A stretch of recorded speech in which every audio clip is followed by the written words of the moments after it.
श्रीरामचन्द्रं शरणं प्रपद्ये मनोजवं मारुततुल्यवेगं जितेन्द्रियं बुद्धिमतां वरिष्ठं वातात्मजं वानरयूथमुख्यं श्रीरामदूतं शरणं प्रपद्ये सीतानाथसमारम्भां रामानन्दार्य मध्यमाम् अस्मदाचार्यपर्यन्तां वन्दे गुरु परम्पराम् श्रीरामानन्द महावन्दे वेद वेदान्त पारगाम् राममन्त्रप्रदातारं सर्वलोकोपकारकं बोलिए सियावर रामचंद्र महाराज की श्री पवन सुत हनुमान जी महाराज की श्री उमापति महादेव की सब संतन हरि भक्तन की तीर्थराज प्रयाग की गंगा मैया की यमुना मैया की सरस्वती मैया की सरयू मैया की नर्मदा मैया की कावेरी मैया की सब तीर्थों की सब संतों की सब भक्तों की सब वैष्णव की जय जय श्री प्रभु की कृपा से आज हमारे भाग्य का उदय हुआ।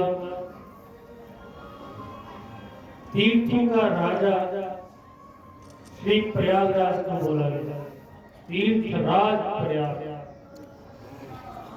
यहाँ इस भव्य दिव्य अलौकिक महाकुंभ का मेला जो 12 साल में एक बार आता है। यहाँ की मिट्टी गंगा यमुना मैया, ये यहाँ हम बैठे हुए इस समय उस देश के भाग में यहाँ पे गंगा माता जी यमुना मैया ये यहाँ उनका प्रवाह होगा।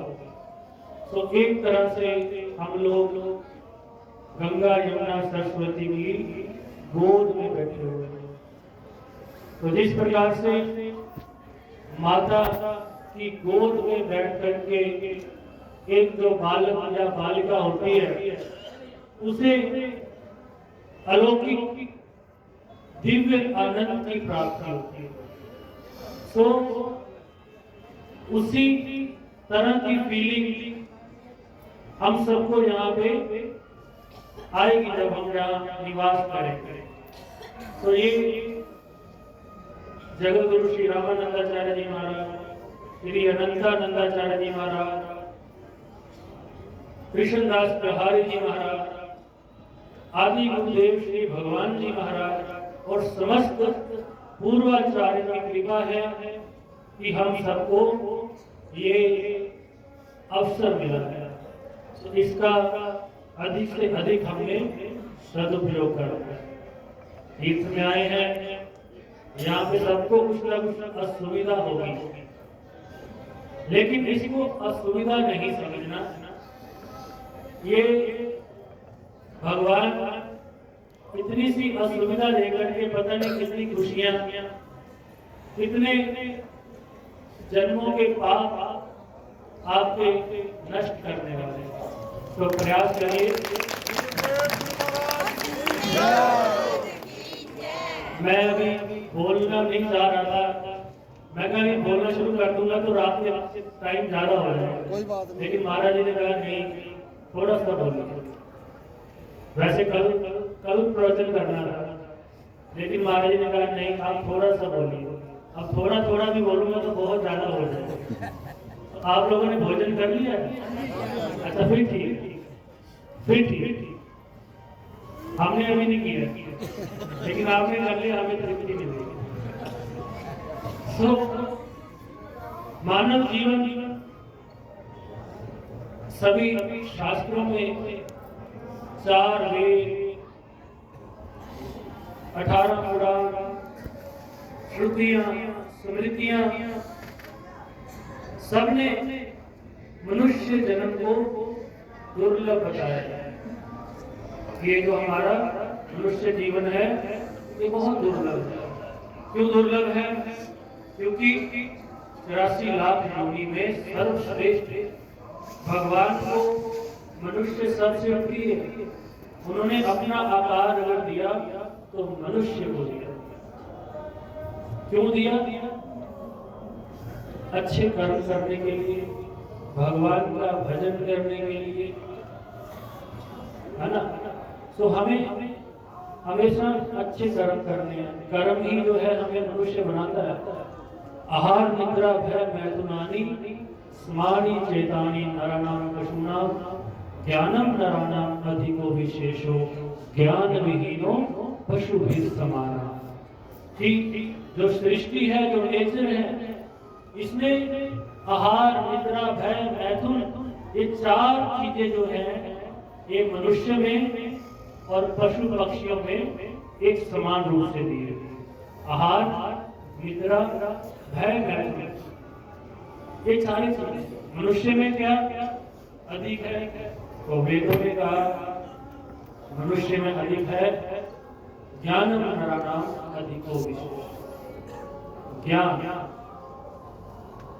बिना ज्ञान के तो क्या ही कुरुते गंगा सागर गमनम व्रत प्रतिपालनम अथवा दानम ज्ञान विहीनम सर्वमतेन मुक्तिर्ना भवति जन्म शतेन भज गोविंदम भज गोविंदम भज गोविंदम मूढ़मते। ज्ञान क्या है? थोड़ा धूल कर। ज्ञान का उदय कब होता है? जब मनुष्य भगवान का नाम स्मरण करता है तो उस समय ज्ञान का उदय होता है, अच्छे कर्मों का उदय होता है। हमारे जीवन में शास्त्र ने कहा है 3-4 तरह के कर्म। एक तो सबसे पहले उन्होंने कहा आपका नित्य कर्म। नित्य कर्म, नित्य कर्म कौन सा है? रोज भगवान की पूजा करो, रोज ठाकुर जी की पूजा करनी चाहिए। ये मनुष्य का नित्य कर्म है। भजन करना। उसके बाद में उन्होंने कहा नैमित्तिक कर्म। सेकंड वाला जो है नैमित्तिक कर्म। नैमित्तिक जैसे संसारिक कार्य, किसी की शादी हो गई, आप शादी के फंक्शन अटेंड करते हो, कोई किसी की बर्थडे पार्टी हो रही है, कोई सिल्वर जुबली, गोल्डन जुबली, उसके आगे क्या होती है? प्लैटिनम कुछ ऐसा होता है, वो मना रहा है। तो ये क्या हो गया? नैमित्तिक कर्म। उसके बाद में ये कर्म आ जाता। तीसरे नंबर पे काम में कर्म। जो तीसरे नंबर वाले हैं ना, ये इनमें बहुत प्रॉब्लम है काम में। ये वो कर्म है यदि इनको करके इंसान को तृप्ति हो जाए तो वो सीधा भगवान के पास जाता है। लेकिन यदि इनको करके मनुष्य की तृप्ति और बढ़ती है, प्यास और बढ़ती है, तो उतना ही वो भगवान से दूर होता है। काम कर्म जैसे कामना की कोई मुक्ति नहीं है। भगवान ने सब कुछ दिया हुआ है। आज हमारे पास लोग आते हैं, 99% लोग आते हैं, हम पूछते हैं क्या हाल है, कहते हैं ठीक है बाबा जी महाराज जी, बाकी तो सब ठीक है, पर घर सुख शांति नहीं है। घर में सुख शांति नहीं। मैंने कहा अगर सुख शांति नहीं है घर में तो फिर ठीक क्या है? फिर ठीक तो कुछ भी नहीं है। क्योंकि कामनाओं की जो पूर्ति है वो उसका अंत नहीं हो पाता, एक के बाद तो किसी ने बड़ा सुंदर कहा, इनकी पूर्ति कैसे करो? कौन खुश है जीवन में कौन खुश हो सकता है?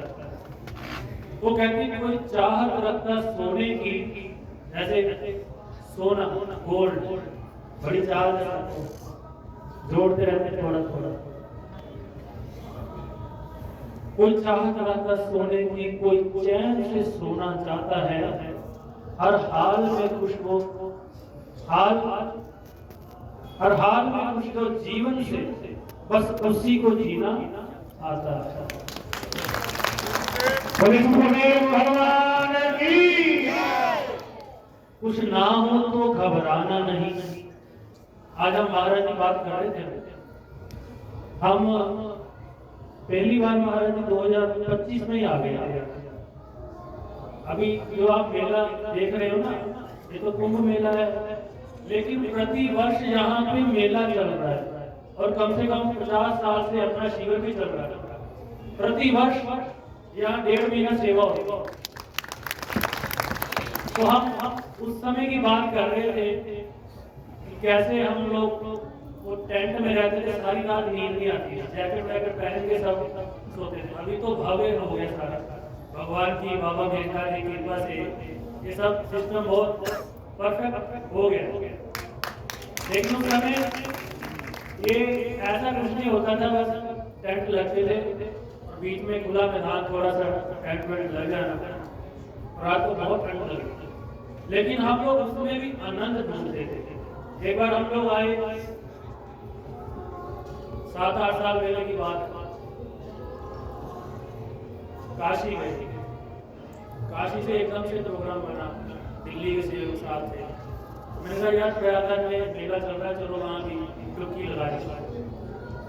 और हम लोग 9 साढ़े 9 बजे पहुंचे। 9:30 बजे पहुंचे। मैंने 9:30 बजे सबको बोला, मैं चलो तुझे स्नान करते हैं। ठीक है, सबने स्नान कर लिया। तो वो भी समय बहुत अच्छा था, हम उसको भी इंजॉय करते अग्नि जला के जहाँ बैठे रहना।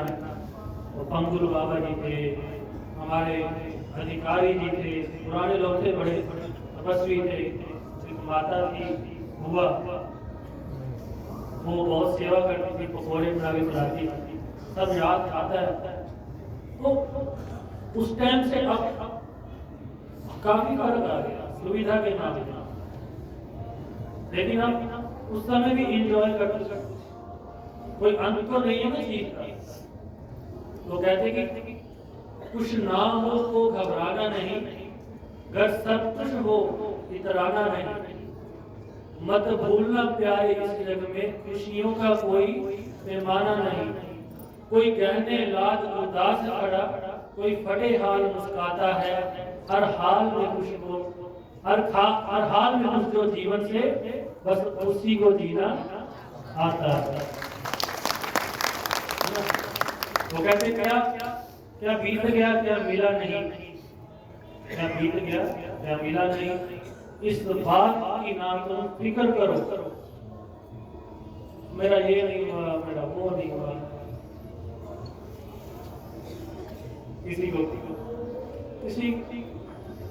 कोई बहाना चाहिए दुखी होने का लोगों को। मैं देखते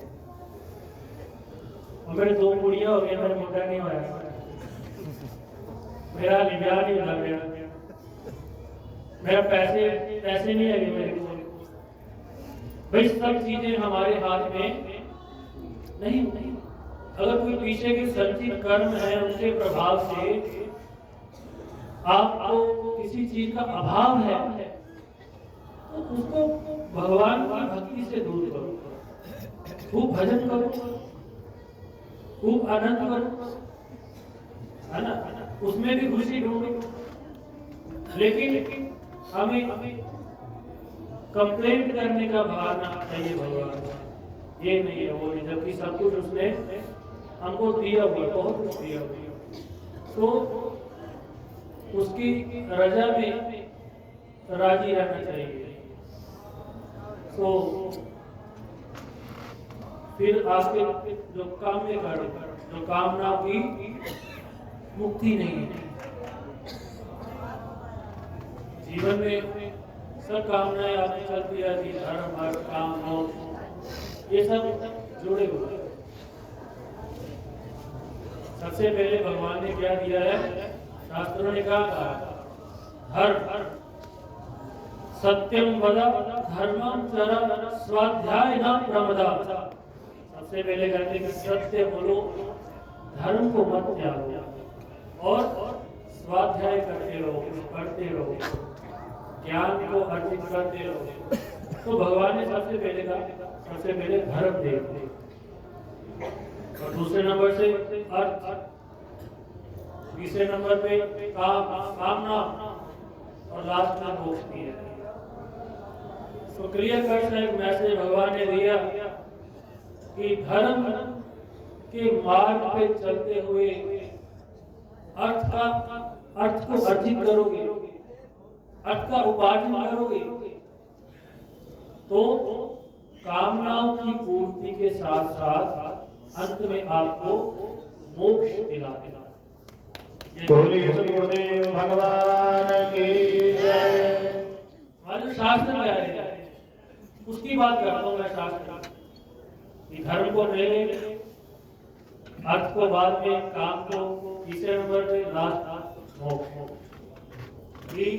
ये सब चीजें यदि धर्म के अनुकूल आचरण करके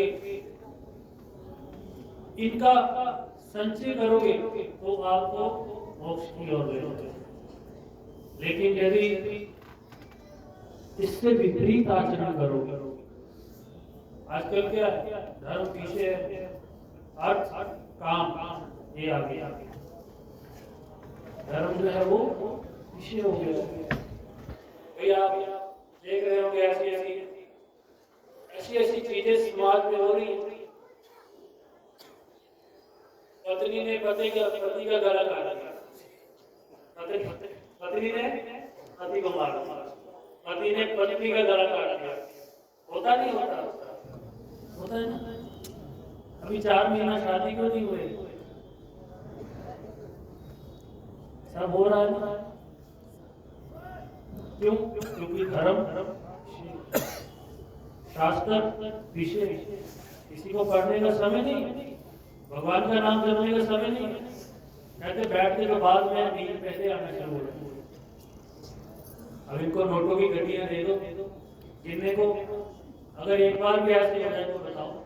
क्योंकि रुचि, प्रेम, माया की तरफ जो है ना इंसान का वो अधिक है।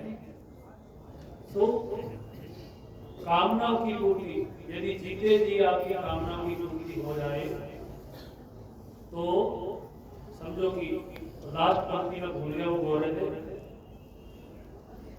क्या बीत गया, क्या मिला नहीं।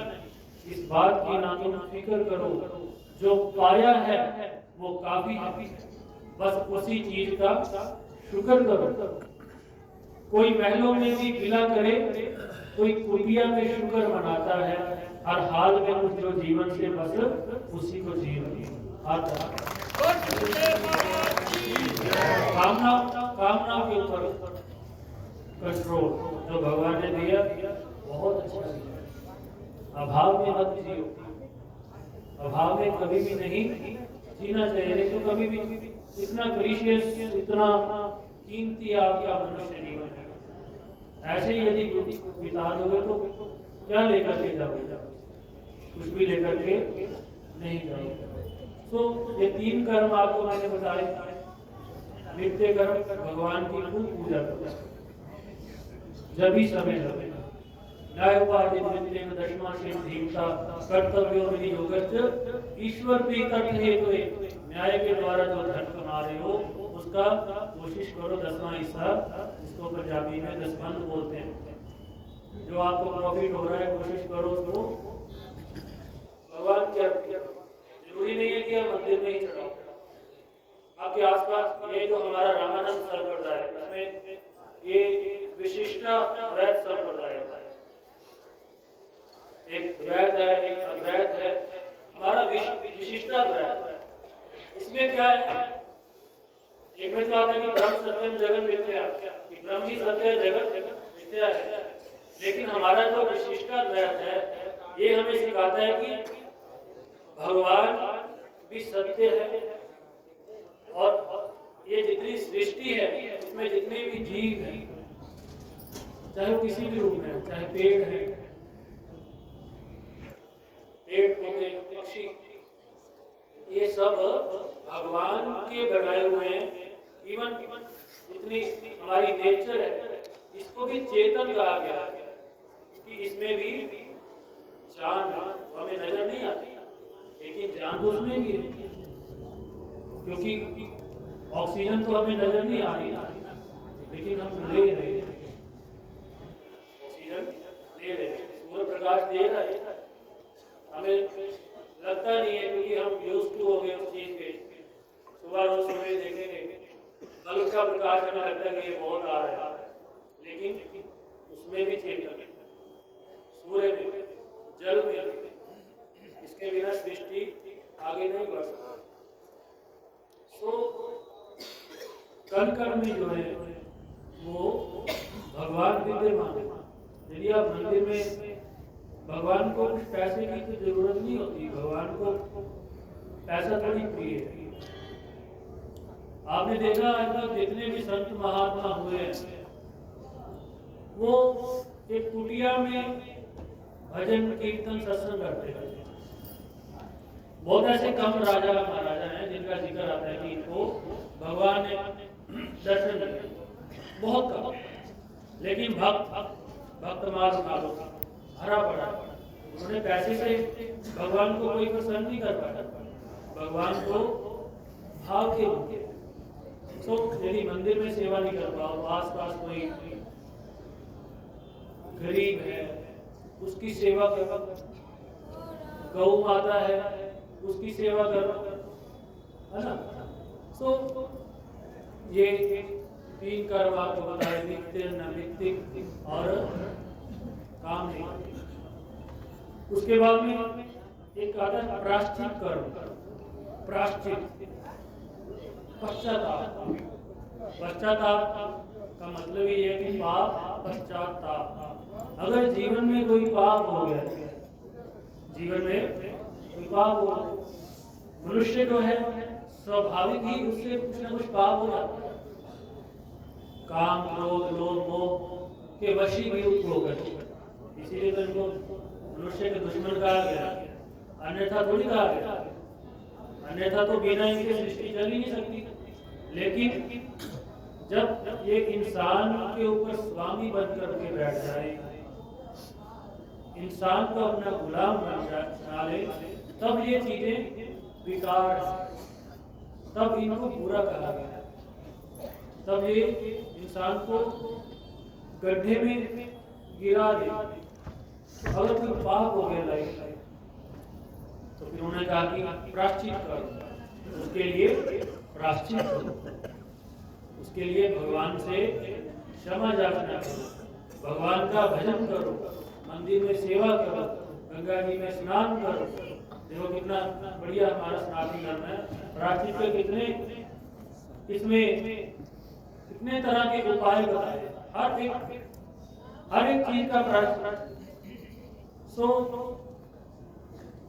खूब आप लोग इस पावन धाम में आए हैं, जितना समय भी आपने रहना है, किसी ने 2 दिन, किसी ने 3 दिन, खूब उसका सदुपयोग करके जाइए। जहाँ पे खूब भगवान का नाम लीजिए, खूब सेवा करिए, संतों के दर्शन करिए, क्योंकि जो संत हैं वो तो चलते फिरते, उनको प्रयाग कहा गया है, बुद्ध मंगल में संत समाज जो जग जंगम तीर्थराज। और यहाँ में प्रयाग भी मिल गया आपको, और चलते फिरते तीर्थ। और माघ मौनी अमावस का इतना महात्मा है, कहते कि सभी देवी देवता जितने भी गुड सोल्स हैं हमारे एनवायरमेंट में, वो सब उस दिन यहाँ पे डुबकी लगाने आते हैं। और ये बिल्कुल सच्चाई है, महापुरुषों ने सिद्ध करके दिखाया वो बहुत। इसलिए निर्मल मन से आप लोग वहाँ पे डुबकी लगाइए, और डुबकी लगाते समय थोड़ा ध्यान रखिएगा अच्छे से, क्योंकि गंगा जी का पानी है, कुछ दिक्कत का, ठीक है ना। खूब ध्यान से जो भी कार्य करिए। किसी ने संगम जाना है तो जब बेड़ी में चढ़ते हो तो बड़े ध्यान से चढ़ना है, हड़बड़ाहट नहीं करनी, खास तौर पे माइयां हमारी, ठीक है, जल्दी नहीं करनी। अगर कोई शिविर से भटक गया है तो सबको एड्रेस पता है ना जहाँ का, हाँ, आराम से आना, 3-4 किलोमीटर या पैदल चले कोई दिक्कत ही नहीं है। देखो कितना आनंद है, शिविर लगे अलग अलग करो। और फिर भी अगर ना हुआ तो सरकार ने भूला विश्वास शिविर में लाए हुए, फिर वहाँ चले जाना, अनाउंसमेंट करा देना, ठीक है, हम आपको दे देंगे, ठीक है। तो अभी समय इजाजत नहीं दे रहा। आप सभी को बहुत बहुत शुभकामनाएं, भगवान की ऐसी कृपा सबसे बनी रहे। बोलिए श्री राम चंद्र भगवान की जय।